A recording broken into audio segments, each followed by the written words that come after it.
नमस्कार दोस्तों, आशा करता हूँ आप सभी प्रसन्न एवं स्वस्थ होंगे। आज हम एक विशेष प्रकार की पैरालिसिस के बारे में बात करने वाले हैं जो केवल चेहरे को इन्वॉल्व करता है, जिसे कहते हैं बेल्स पाल्सी। इस बेल्स पाल्सी के बारे में सबसे पहले 1821 में सर चार्ल्स बेल ने डिस्क्राइब किया था। इसी वजह से इसे बेल्स पाल्सी कहा जाता है। इसमें चेहरे का एक हिस्सा अचानक ही कमज़ोर हो जाता है, जिसकी वजह से मरीज को तरह तरह की परेशानियां होने लगती हैं। तो क्या क्या परेशानियां होती हैं? पहली बात तो मरीज अपनी आंख को बंद करने में असमर्थ हो जाता है, पूरी तरह बंद नहीं हो पाता आंख, जिसकी वजह से आंख में जलन होने लगती है, आंख लाल हो जाता है और पानी ज़्यादा आने लगता है। इसके अलावा कॉर्निया को नुकसान पहुंच सकता है, जिसकी वजह से नज़र भी आगे चल के जा सकती है। इसके साथ ही मरीज को खाना चबाने में दिक्कत होने लगती है, जिसकी वजह से खाना गाल के अंदर फंस जाता है और उसे जीभ से या उंगली से निकालना पड़ता है। इसके अलावा आवाज़ थोड़ी स्लर्ड हो सकती है, थोड़ी लड़खड़ा सकती है, क्योंकि जो शब्द होठों का उपयोग करते हैं उनके उच्चारण में दिक्कत होने लगती है। इसके अलावा कई लोगों में जीभ के आधे हिस्से में, जिस साइड में पैरालिसिस हुई है उस साइड में स्वाद का पता नहीं चलता। चेहरा एक तरफ खिंच जाता है, जिस तरफ लकवा हुआ होता है उसके दूसरी दिशा में, मतलब अगर राइट साइड में पैरालिसिस है तो लेफ्ट साइड में चेहरा थोड़ा खिंच जाता है और इस साइड का चेहरा थोड़ा सा ड्रूप हो जाता है और थोड़ी सी सूजन सी दिखाई पड़ती है।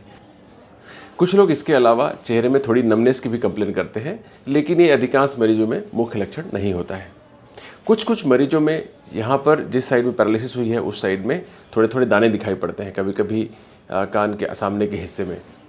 जब इस तरह के दाने होते हैं तो इसे रामसे हंट सिंड्रोम कहा जाता है, जिसमें कि हर्पिस वायरस के इन्फेक्शन की वजह से ये समस्या होती है। तो अधिकांश केसेस में मरीज डॉक्टर के पास इसलिए आता है क्योंकि चेहरा कॉस्मेटिकली ख़राब दिखने लगता है, एक साइड टेढ़ा हो जाता है तो बहुत ही बेढंगा दिखाई पड़ता है। तो इस वजह से अधिकांश मरीज आते हैं। कुछ मरीज इसलिए भी आते हैं क्योंकि उन्हें खाने में दिक्कत हो रही होती है और आँख से पानी आ रहा होता है। तो क्या है इसके मुख्य कारण? अधिकांश लोगों में ये हर्पिस वायरस के इन्फेक्शन की वजह से होता है। कुछ लोगों में रोड ट्रैफिक एक्सीडेंट के बाद इस कान के हिस्से में चोट लगने की वजह से भी ये समस्या हो सकती है। इसके अलावा ये फेशियल पॉल्सी कभी कभी ब्रेन ट्यूमर के ऑपरेशन के बाद भी होता है, खासकर जिसे हम सीपी एंगल ट्यूमर कहते हैं, जो कि हमारे छोटे दिमाग और पॉन्स के बीच का ट्यूमर होता है। उसके ऑपरेशन के बाद बहुत सारे मरीजों को ये पैरालिसिस हो जाती है। कभी कभी कान के इन्फेक्शन के बाद भी फेशियल पैरालिसिस हो सकता है।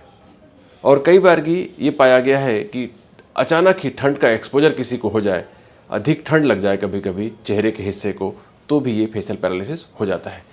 और शायद यही कारण रहा होगा कि पहले ज़माने में लोग जब सुबह के समय निकलते थे तो अपने कानों को बांध लेते थे ताकि उन्हें ठंड न लगे।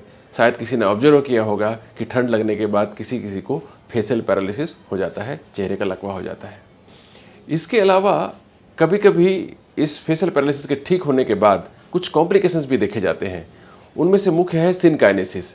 जैसे कभी कभी कुछ पेशेंट्स जब इस तरह से मूवमेंट करते हैं तो उनकी आंख भी बंद होने लगती है। इसके अलावा खाना खाते वक्त कुछ पेशेंट्स के आंखों से आंसू आने लगते हैं और कई बार की इस पैरालिसिस के ठीक होने के बाद हेमीफेशियल स्पाजम हो जाता है, जिसमें कि चेहरे का एक हिस्सा जो अफेक्टेड हिस्सा था वो फड़कने लगता है कुछ इस तरह से। तो ये फेशियल पैरालिसिस के कॉम्प्लिकेशंस कुछ पेशेंट्स में दिखाई पड़ते हैं। तो क्या है इस फेशियल पैरालिसिस का ट्रीटमेंट? अधिकांश केसेस में इस फेशियल पैरालिसिस का ट्रीटमेंट बहुत ही आसान होता है। इसमें ट्रीटमेंट के रूप में मुख्य रूप से स्टेरॉइड का इस्तेमाल किया जाता है, जो कि कुछ समय के लिए ही, शॉर्ट ड्यूरेशन के लिए ही दिया जाता है। इसके साथ ही एंटीवायरल्स भी मरीज को दिए जाते हैं, क्योंकि अधिकांश केसेस में ये कहा जाता है कि वायरस इसके लिए जिम्मेदार है। इसके साथ ही मरीज को एक गॉगल या चश्मा पहनकर रखना होता है ताकि आंखों की सुरक्षा हो सके, क्योंकि आंखों की पलक इस बीमारी के बाद कम फड़कती है। दूसरी बात, उन्हें एक आई ड्रॉप जो आर्टिफिशियल टीयर होता है वो अपनी आंखों में दिन में 4 से 5 बार डालना होता है, खासकर अफेक्टेड आई में। इसके साथ ही मरीज को सोते वक्त, जब भी सोएं, दिन में या रात में, तो अपनी आंख को बंद करके टैप करके सोना होता है। एक माइक्रोपोर का इस्तेमाल आप कर सकते हैं या पेपर टेप का, जिसको आप आंख के ऊपर लगा लीजिए, जिससे कि आंख बंद रहती है रात के समय। क्योंकि इस बीमारी में मरीज सो तो रहा होता है लेकिन उसकी आंखें खुली होती हैं, जिसकी वजह से कॉर्निया को नुकसान पहुंचने का डर होता है। तो रात को सोते वक्त आई पैडिंग करके सोएं, मतलब दिन में चश्मा लगाएं और सोते समय आई पैडिंग कर लें। इसके साथ ही मरीज को कुछ नर्व टॉनिक विटामिन भी दिए जाते हैं। साथ ही मरीज को रेगुलर डेली फिजियोथेरेपी की सलाह इनिशियल डेज में दी जाती है। तो आप फिजियोथेरेपी के साथ में कुछ घर पर भी एक्सरसाइज कर सकते हैं, जिससे कि इसके ठीक होने की गति और बढ़ जाएगी। इसमें आप कर सकते हैं फ्राउनिंग कर सकते हैं, इस तरह से नाकों को सिकोड़ सकते हैं, चेहरे को पफ कर सकते हैं कुछ इस तरह से। इसके अलावा स्माइल कर सकते हैं, इसके अलावा पाउटिंग कर सकते हैं कुछ इस तरह से। तो भिन्न भिन्न प्रकार की चेहरे की आकृतियाँ आपको आईने के सामने खड़े होकर बनानी है।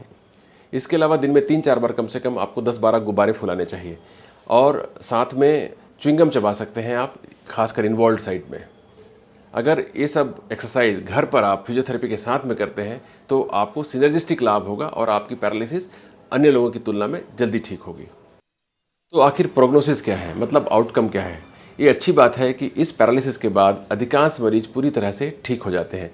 अच्छी बात यह है कि इस पैरालिसिस के बाद अधिकांश पेशेंट ठीक हो जाते हैं, और जो ठीक नहीं भी हो पाते हैं वो आंशिक रूप से ठीक हो जाते हैं। आंकड़े कहते हैं कि करीब 85 से 95% पेशेंट्स पूरी तरह ठीक हो जाते हैं, और करीब 5% पेशेंट्स आंशिक रूप से ठीक होते हैं, और केवल 5% पेशेंट्स में रिकवरी नहीं आती है। क्योंकि इस प्रॉब्लम में ठंड एक बहुत ही महत्वपूर्ण कारण है, इसलिए अधिकांश पेशेंट्स को सलाह दी जाती है कि वे अत्यधिक ठंड एक्सपोजर से बचें, कोल्ड एक्सपोजर से बचें। तो अगर आपको या आपके परिवार में किसी को फेशियल पैरालिसिस हो गई है तो आप घबराएं नहीं, क्योंकि अधिकांश फेशियल पैरालिसिस के केस पूरी तरह से ठीक हो जाते हैं, और वे जल्दी ठीक हो जाते हैं अगर उन्हें साथ में उपचार भी दे दिया जाए। अगर आपको ये जानकारी उपयोगी लगी हो तो आप इस वीडियो को जरूर शेयर करें, लाइक करें, और इस चैनल को सब्सक्राइब करें, ताकि आपको ऐसे ही उपयोगी वीडियो समय समय पर और मिल सके। बहुत बहुत धन्यवाद।